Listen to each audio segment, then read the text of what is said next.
asociado. Es decir, que una ciudad es como un individuo grande y viceversa, un individuo es como una ciudad pequeña. Así describe una ciudad ideal. La ciudad ideal de Platón se parece mucho a la ciudad de Esparta, lo cual generó mucha rispidez en la antigüedad, en Atenas, que era democrática. Eh, Platón no tenía mucha simpatía por los demócratas, más bien todo lo contrario. La República de Platón será una comunidad de artesanos, de comerciantes, de agricultores, de guardianes. La educación será a través de la música y la poesía, y la gimnasia. Se focalizan en esos dos aspectos principales. La primera, la música y la poesía, para desarrollar una armonía interior y cultivar el alma. Y la segunda, la gimnasia, para cultivar el cuerpo, naturalmente. El conjunto de la educación pretende lograr un ciudadano armonioso y fuerte. Como no todos los ciudadanos tienen iguales capacidades y naturaleza, solo a los mejores, los aristos, se les elegirá para ser guardia. De aquí viene la palabra aristocracia, ¿no? El gobierno de los mejores. O sea, guardias en esta ciudad ideal de Platón solamente pueden ser los mejores. Pero como no es fácil convencer a cada uno en su diferencia y lograr que le acepte cada uno lo que le toca, es decir, no es fácil convencer a alguien de que no es el mejor, Platón recurre a lo que él le llama la noble mentira. ¿Qué es la noble mentira? Un mito sobre el origen de la naturaleza humana. Y dice que la Tierra modeló de los materiales de nuestro cuerpo y nuestra naturaleza mezclando oro, de donde surgen los guardias, plata, los auxiliares, hierro y bronce para agricultores y artesanos. A esto se le llamó el mito de los metales mezclados, porque no es que hay un individuo exclusivamente de oro, sino que es mayoritariamente de oro, por lo tanto es un guardián, otro que es mayoritariamente de bronce, por lo tanto es un artesano, y así. Las diferencias no son absolutas, pero el resultado siempre va a ser un rígido sistema de clases. La clase gobernante deberá vivir en estricto comunismo, es decir, los gobernantes, los guardias, no pueden tener propiedad privada, deberán compartir comidas, deberán compartir vivienda. Platón cree que de este modo no surgirá el deseo de poder y así los gobernantes se esforzarán por el bien común. En este sistema los hombres y mujeres son iguales en derechos y responsabilidades. Los matrimonios se arreglan según la mezcla de metales, es decir, según su casta. Debe evitarse la vida privada, los hijos serán en común y su crianza también comunitaria. Para asegurar que los guardias hagan lo correcto, debe haber un rey que posea el conocimiento absoluto de estas cuestiones. Es decir, este rey debe tener el conocimiento de las formas de la justicia y la bondad. Es el famoso rey filósofo. El poder político y la filosofía, para Platón, deben coincidir. Platón hizo un segundo viaje a Italia. Dionisio I, el tirano de Siracusa, yo les dije que era un hombre culto también, y ganó un premio en las competencias dramáticas. Y estaba tan contento que bebió hasta morir en los festejos, según cuentan las crónicas. El tirano siguiente fue su hijo Dionisio II, que fue alumno de Platón cuando hizo su primer viaje, y Dion, que era el hermano de Dionisio I, tío de este Dionisio II, fue su ministro principal. Dion lo convoca a Platón en el año 367 a.C. para que instruyera al nuevo monarca. En la carta 7 de Platón, otra de sus obras de Platón, este no es un diálogo, naturalmente es una carta, la carta 7, dice Platón: ahora, ¿acaso la esperanza de que el mundo vea en el mismo hombre al filósofo y al gobernante será realidad? No sucedió así. Dionisio II lo recibió con desconfianza a Platón, creyó que estaba conspirando junto a su tío Dion para quitarle su reino. Entonces el rey exilia a Dion, a su tío, lo hecho de Siracusa, aunque siguió mostrando cierto respeto por Platón. A Platón no lo tocó. Pero cuando se inició una guerra con Cartago, es decir, de Siracusa con Cartago, de Sicilia con Cartago, Siracusa está en Sicilia. Sicilia es una isla al sur de Italia y en el periodo que estamos hablando estaba dividido en dos grandes líneas, ¿no? Todo lo que es el oriente pertenecía a ciudades griegas y el occidente a ciudades cartaginesas. Vivían en permanente conflicto. Cuando estalla una nueva guerra, ahora con Cartago, Dionisio II le pide a Platón que abandone la ciudad hasta que se resuelva la guerra. Efectivamente esto lo cumplió y a los 4 años manda a llamar a Platón de nuevo. Esta vez Platón volvió lleno de dudas y temores, ¿no? Es la tercera vez que va a Siracusa. Las relaciones con el rey empeoraron rápidamente luego de que el rey decidiera confiscar los bienes de Dion, al que había exiliado anteriormente. Platón anuncia su partida y Dionisio lo convence de que se quedara un año más a cambio de restituirle todos los bienes a Dion. Y Platón vivió en las dependencias del palacio en un jardín. Sin embargo, Dionisio no cumplió su promesa y poco después vendió los bienes confiscados de Dion. Y Arquitas, viendo a la distancia la situación desde Tarento, le manda una nave en el año 360 a.C. a buscar a Platón, y que de nuevo era sospechoso de conspiración a los ojos de Dionisio, y de esta forma Platón logra regresar a Grecia. Y así finaliza su historia siracusana. Volvió a ver a Dion posteriormente en Olimpia unos años después, del que siempre fue amigo también. Una obra muy interesante de Platón, muy diferente, es el Timeo. El Timeo es una obra, la única obra de Platón que en la Edad Media podía adquirirse, podía leerse, porque era la única que estaba traducida al latín. El Timeo es una obra muy distinta al resto y habla de la cosmología, es decir, Platón trata de explicar en esta obra la naturaleza del universo, como los físicos habían hecho antes. Timeo, el personaje, es un pitagórico y dice que hay una distinción entre lo eterno e invariable y lo que está siempre en estado de cambio y flujo. Al principio cuenta esta historia cosmológica, la materia del universo visible estaba en estado de flujo, carecía de forma, era caótica.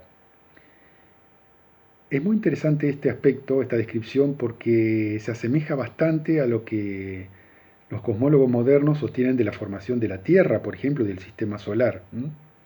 Carecía de forma, era caótica, constante flujo. Entonces, un artesano divino, dice Timeo, observando las formas eternas, le dio un orden y un propósito a esta materia en caos. El universo se convirtió en cosmos, es decir, en un todo ordenado. Los elementos de este cosmos visible eran 4: tierra, fuego, aire y agua. Y cada una de estas formas tenía una matemática definida. Por ejemplo, la tierra eran cubos regulares o hexaedros. El hexaedro es un poliedro de 6 caras, ¿no? El fuego era un tetraedro. El fuego era un octaedro, tenía un polímero de 8 caras. Y finalmente el agua era un icosaedro de 20 caras. Entonces, la tierra tenía cubos regulares, el fuego tenía, representativamente era un tetraedro, el aire era un octaedro, de un poliedro de 8 caras, y el agua era un icosaedro, es decir, un poliedro de 20 caras.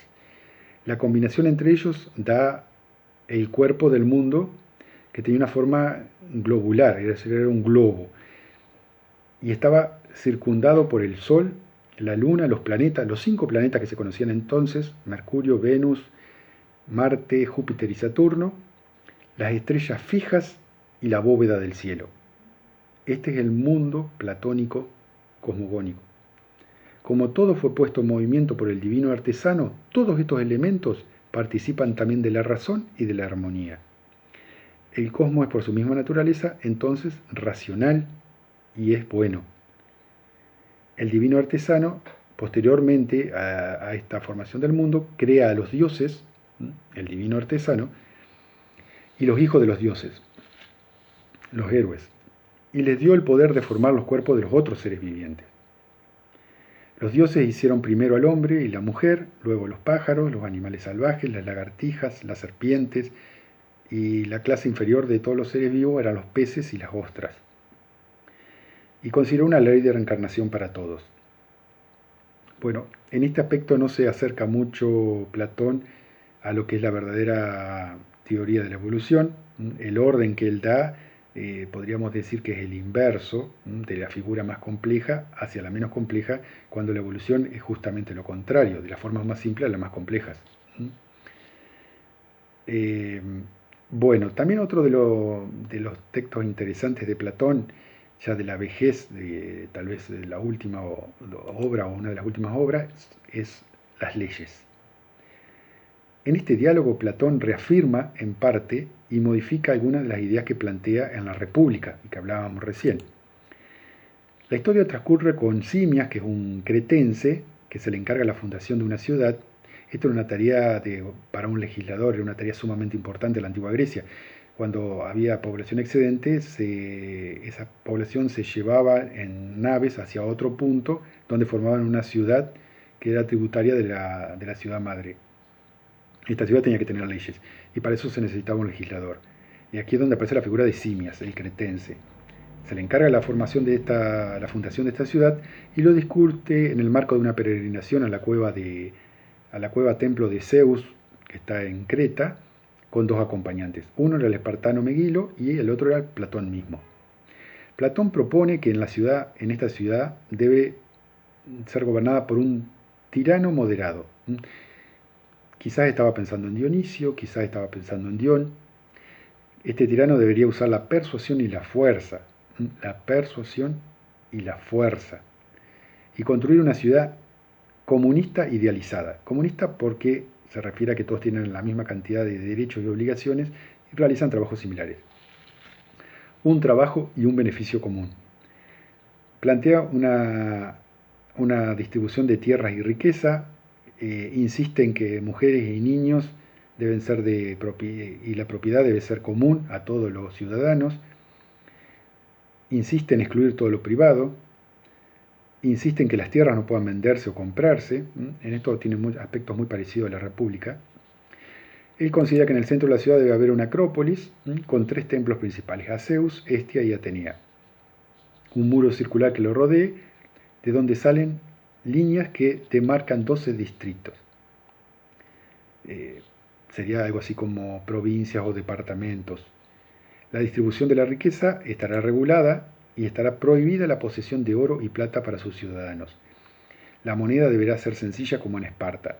Según la tradición, en Esparta no había moneda hasta época muy tardía y el método de intercambio que utilizaban como moneda eran piezas de hierro, de escaso valor para el resto de Grecia por lo pesada y dificultosamente movibles que son cuando uno quiere realizar una operación importante. Este sistema asegura que nadie pueda caer por debajo de la línea de riqueza que otorga un lote de tierra, porque el lote de tierra que cada uno de los ciudadanos tiene no puede venderse ni comprarse. Por lo tanto, no habrá pobres, no habrá mendigos.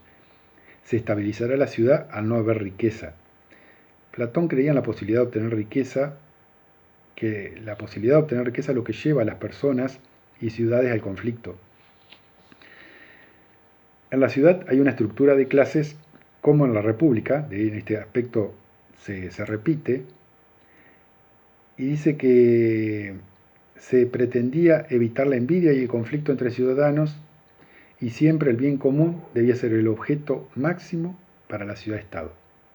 Permitirá la presencia de extranjeros, pero estos deberán dedicarse solamente al comercio, al dinero y a la venta y compra de esclavos exclusivamente. No podrán participar de los trabajos de la ciudadanía, no podrán ser legisladores. Los ciudadanos deben permanecer lo más libres posibles para dedicar su tiempo y esfuerzo a los asuntos de la ciudad. Cada hombre, en la medida de su capacidad, debe educarse necesariamente en la base de que pertenece más a la sociedad que a aquellos que lo procrearon. El cuerpo gobernante de esta ciudad ideal que plantean leyes estará constituido por 37 guardianes de las leyes, una asamblea general y un consejo de 360 miembros. Esta es la conformación que tendría el cuerpo gobernante. El orden y la justicia de esta ciudad naturalmente tendrán un alto precio, porque este estado se parece bastante a un régimen totalitario. El Consejo Nocturno de Gobernantes será un instrumento bastante original conformado por los 10 guardianes más ancianos. Estos deberán reunirse antes del amanecer en forma secreta y su propósito será lograr la excelencia de las leyes siguiendo el camino de la virtud. Platón finaliza diciendo que la ciudad justa y virtuosa solo existirá si sus gobernantes están guiados por la razón y conocen las formas. Finalmente, Platón muere en el año 347 a.C. durante los festejos de una boda y es sepultado en la Academia, al norte de Atenas.